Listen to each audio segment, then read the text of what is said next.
Welcome to the podcast. I am Melissa Ngabire, your host for today's episode, and we have a really important conversation lined up for you.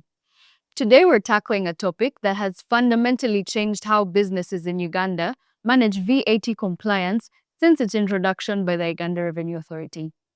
The electronic fiscal receipting and invoicing system, commonly known as EFRIS, has transformed tax reporting from a periodic compliance exercise into a real-time digital obligation.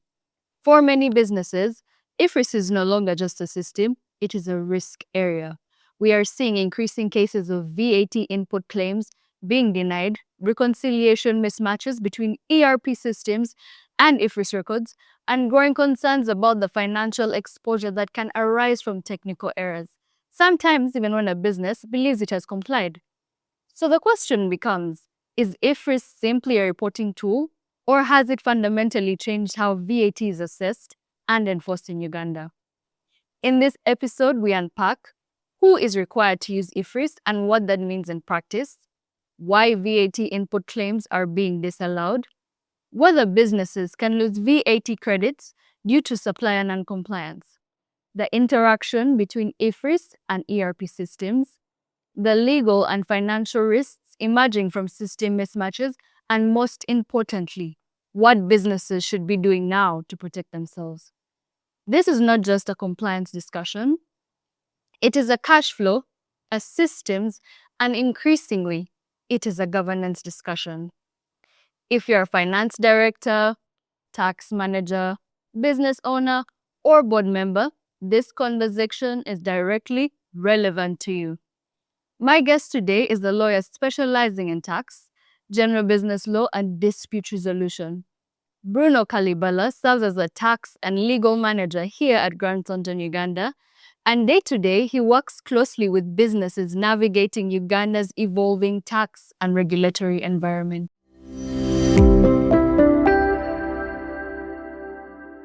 Bruno, you are welcome to this episode. Thank you so much, Melissa, and our dear viewers. It's a pleasure to be here, and I look forward to the discussion. Okay. Now, for our audience that may not quite understand, what exactly is EFRIS and why was it introduced in Uganda? Thank you so much, Melissa.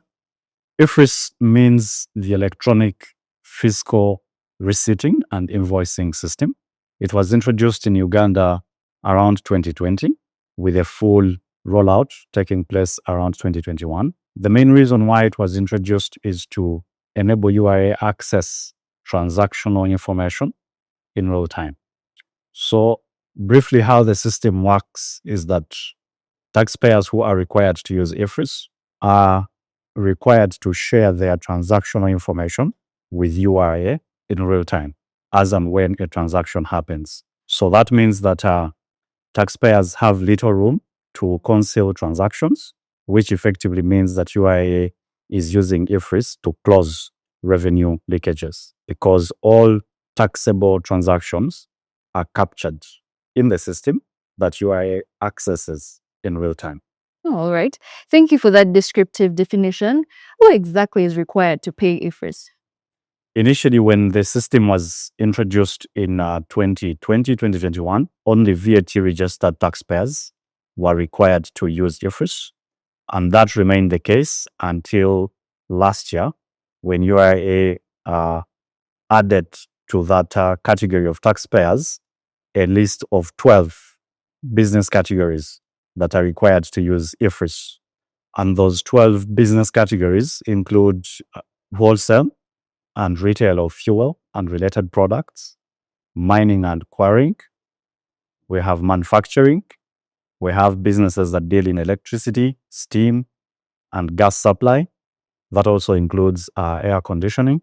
We have businesses providing professional services, now like Grant Thornton.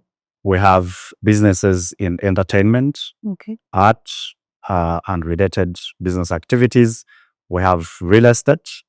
We also have accommodation and food supply.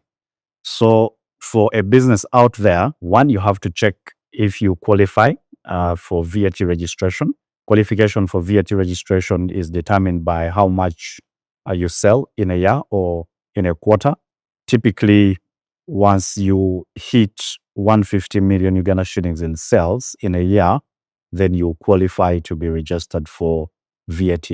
So one, if your business is in such a category that is required to register for VAT, then automatically you are required to use EFRIS. Then now, effective last year, if your business is among the 12 categories that URA added as of last year, then you are also required to use EFRIS. So for businesses out there, you have to do that double check. One, VATable sales that are 150 million plus a year. And if not, then again, you have to check whether your business is part of the 12 businesses that were added recently. So on the topic on VAT, we're hearing a lot about VAT input claims being denied. Can you please explain to our audience why is this happening? So to better explain why VAT input claims are being denied, we need to have a brief background on what exactly VAT input means. And that requires a brief understanding of how VAT actually works. So VAT is not supposed to be a tax on the business per se. So because of that, we have two aspects that we need to understand. For a business that is required to pay VAT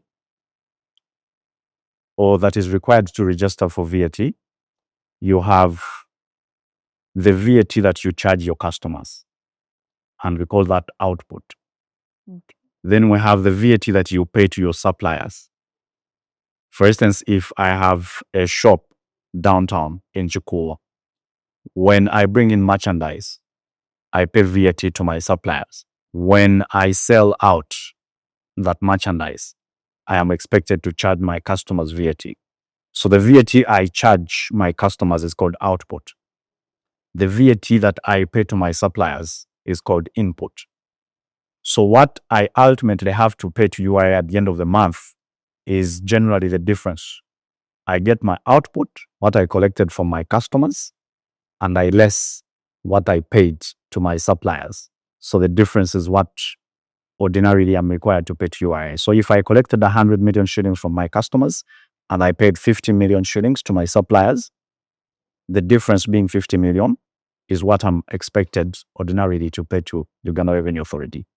So when someone talks of input claim being denied, it means that the 50 million that I claim to have paid to my suppliers as VAT, some of it or the whole of it is being questioned by URA.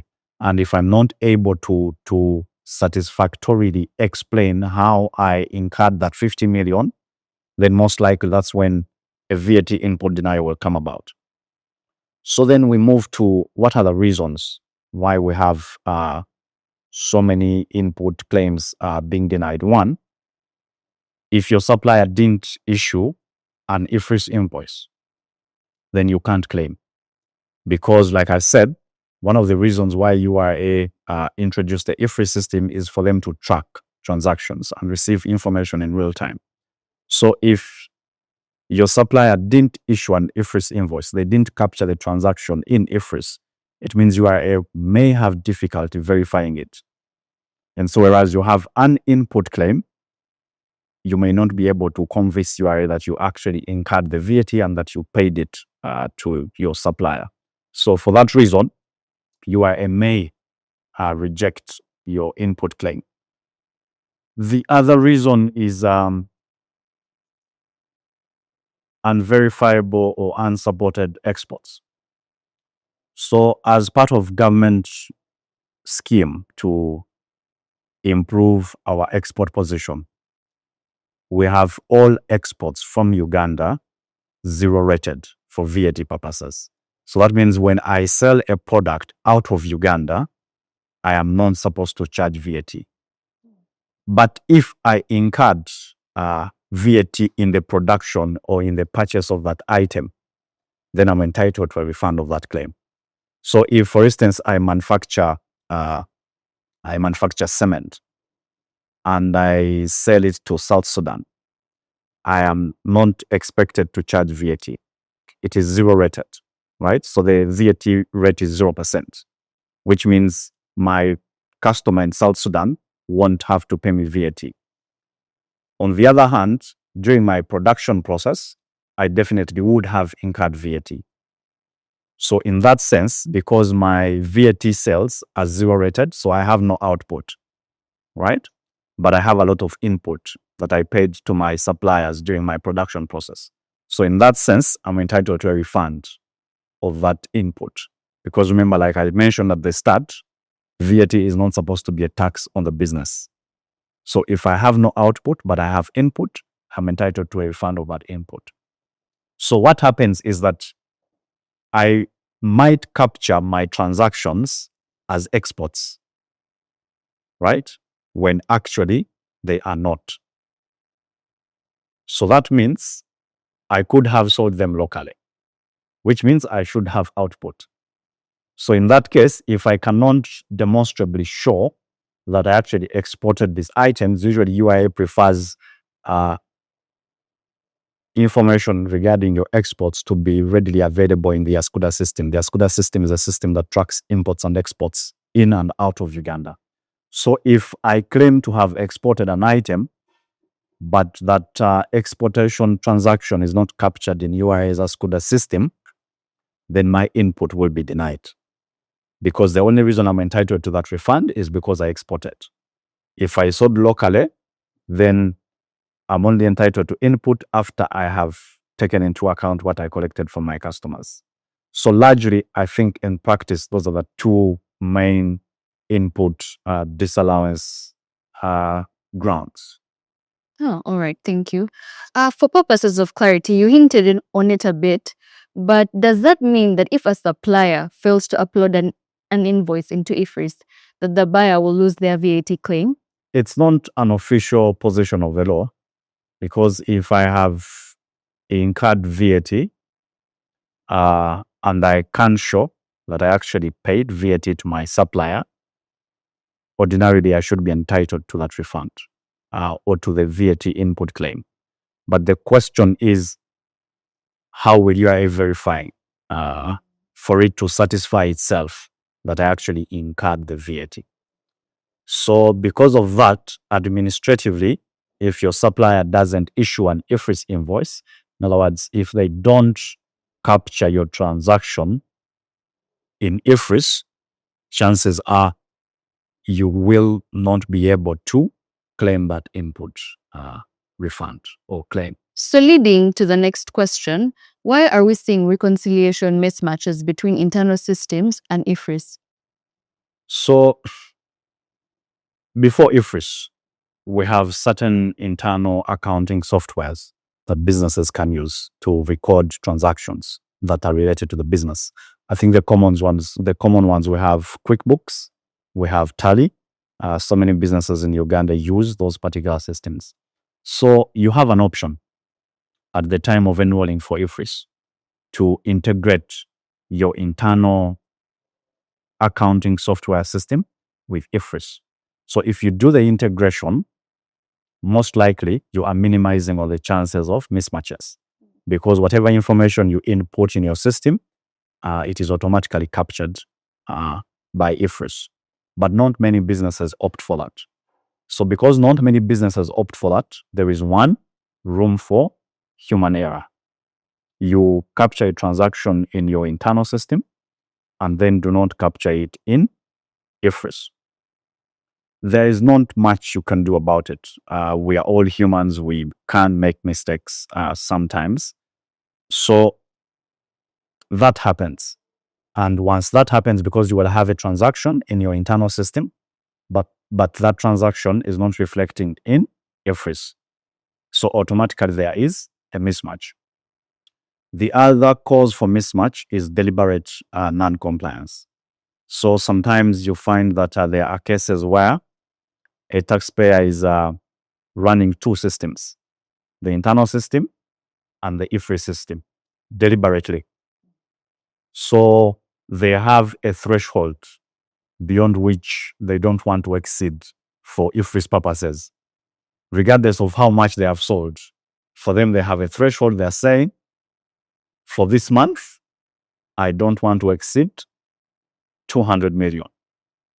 So once their EFRIS information, once the EFRIS system shows that they have hit 200 million, they stop.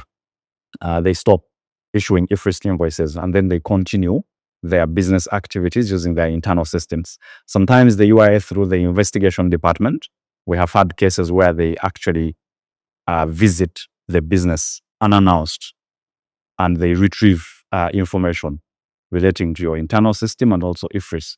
You find that in the internal system, a business is selling 1 billion shillings, but in EFRIS, they are only showing 200, 300 million. So we have those cases of deliberate non-compliance by taxpayers, which cause mismatches.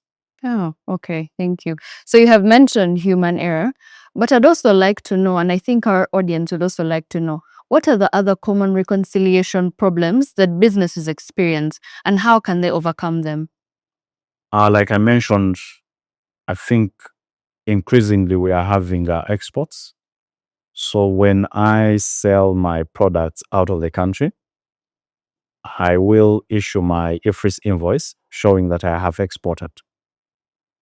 But then sometimes I may not be the one in charge of handling the exportation process, like the actual process of moving the good across the border for the item, whatever item I have sold, to cross from Uganda to South Sudan or to Kenya or to DRC or to whichever country. So sometimes you will find that the way that exportation is actually captured is not sufficient to show that I am the one who made the sale. I'm the one who actually exported. So that means when UIA asks me to prove that I exported, the information in the Ascuda system won't be able to show that I am the one who actually exported. So that means I will have my invoice showing that I exported, but the export information won't be sufficient to prove that I exported. So then you have a variance. Normally, when that variance arises, UIA will say, since I can't show that I exported, then I sold domestically. So that means 18%. So if my goods that I had sold out of the country were, let's say, 1 billion shillings, the VAT is zero because it is 0%. But if I can't sufficiently show that I actually exported, the VAT becomes 18%, which means that's 180 million that UIA will expect me to pay. And then you have to go into a reconciliation process to actually show that, no, you see, this product in Ascuda shows that it's Melissa who cleared it out of the country, but actually Melissa was acting on my behalf. I'm the one who actually made the sale. And then you have to go through a reconciliation process. The other mismatch is income tax and VAT sales. So the expectation from UIA is that the sales or your gross revenue declared in your income tax return should correspond with your sales in your VAT returns for the entire year, right? Because income tax is accounted for on a yearly basis, VAT is accounted for on a monthly basis. But remember, in my VAT information, I am disclosing. So I'm just curious to know, Bruno, and I believe some of our viewers and listeners would like to know, are some of the disputes around EFRIS starting to appear before the Tax Appeals Tribunal? Yes, the disputes are starting to appear. Some have been concluded, some are ongoing. I think around 2023, 2022, UIA was very aggressive in enforcing compliance with the EFRIS system. And at that time, the law required that if you fail to issue an EFRIS invoice, then the penalty is either 6 million or twice the tax payable on that transaction, whichever is higher. So in some instances, for instance, if you found a supermarket that sold a mineral water bottle for, let's say, 1,000 shillings, and for one reason or the other, that transaction wasn't captured in EFRIS, the tax on that item is 18% of 1,000 shillings. So approximately 180 shillings. So UIA would compare that, twice that, which is 360, right? Uganda shillings, and 6 million. Then whichever is higher is what UIA would import. So at that time, we had many cases making their way to the tribunal over penalties for failure to issue EFRIS. I handled, I think, about 3 cases. And in these cases, UIA had obtained about 15 plus receipts that had not been issued through the EFRIS system for each case. So 15 times 6 million is what UIA was charging. That's about 90 million Uganda shillings that UIA was claiming. And so those cases were there, and they formed a significant part of disputes related to EFRIS. We, though, successfully argued before the court, before the tribunal, that UIA was misreading the law because the law didn't actually say 6 million per receipt or per transaction. Yet UIA was enforcing it per transaction. So we argued before the tribunal, and the tribunal accepted that there was a loophole in the law to the extent the law didn't specifically say the penalties imposed per transaction. So the tribunal then said the penalty should be per month because VAT is accounted for on a monthly basis. So if I fail to issue EFRIS invoices, regardless of the number, in a particular month at the time, the tribunal was of the view that the penalty should be 6 million maximum. But then again, people thought that was still exorbitant. That was still exorbitant. Around 2024, we had massive demonstrations by the traders downtown Kampala. That's when UIA had moved to enforce EFRIS compliance downtown. Some of these traders, actually, for them, they thought EFRIS was a whole new tax on its own. Yet it actually isn't. It is just a mechanism for enforcing VAT compliance. So they were up in arms. I think the president met them somewhere in Kololo and said all EFRIS penalties should be waived. So that's how many of those downtown businesses, some of which lacked the knowledge, but also the capacity financially to challenge some of these penalties, that's how many of them got off the hook. But last year, we had some sort of relief. So the law was amended, and now the penalty is only double the tax that should have been paid on the transaction. So the 6 million was wiped out of the law. Yes. So if I sell a mineral water bottle for 1,000 shillings and I don't issue EFRIS, the tax could have been 180 shillings approximately. But because I didn't issue EFRIS and UIA has found out, now the penalty would be 360 shillings. That's on top of paying the tax that I should have paid. So you pay the 180 and also the 360 as a penalty. So that's one part of the disputes related to EFRIS that have made their way to the tribunal. We have a big number of income tax per se disputes that arise from the day-to-day use of EFRIS. Like I mentioned, my sales on a daily basis, as and when I issue invoices, are captured in EFRIS. But then I might underdeclare for my income tax purposes. For instance, my EFRIS invoices are showing that I made sales worth 10 billion. But then in income tax, I'm showing sales of 8 billion. So UIA will automatically takes the 2 billion as underdeclared for income tax sales. And then they charge me 30% income tax on that. So we have those set of disputes before the tribunal. Then we also have input claim disputes, where, for instance, UIA says, I did make the export.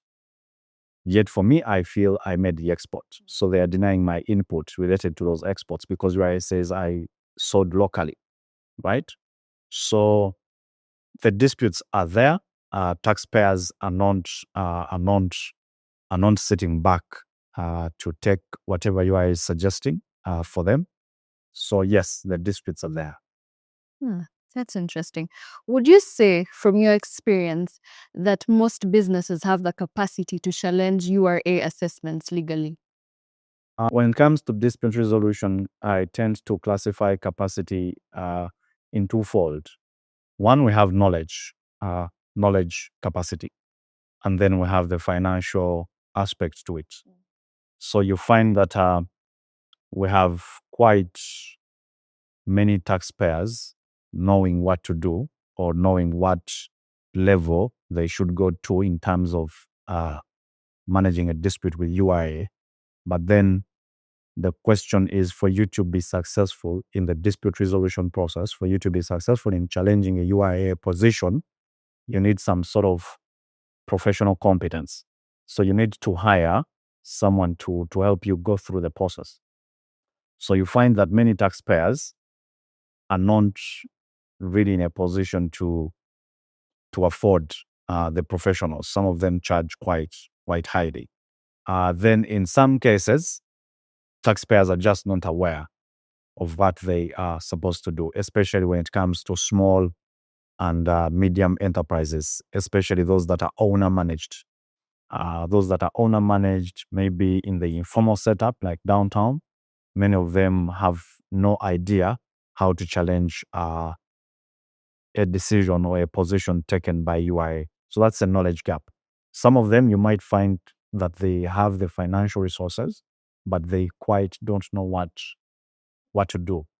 Yeah. So on a scale of 1 to 10, I could say yes. The bigger, more established businesses with a proper management structure, those ones have both the knowledge because they can pay the consultants to advise them on what to do, and they also have the financial means to follow through whatever advice the professionals have put across.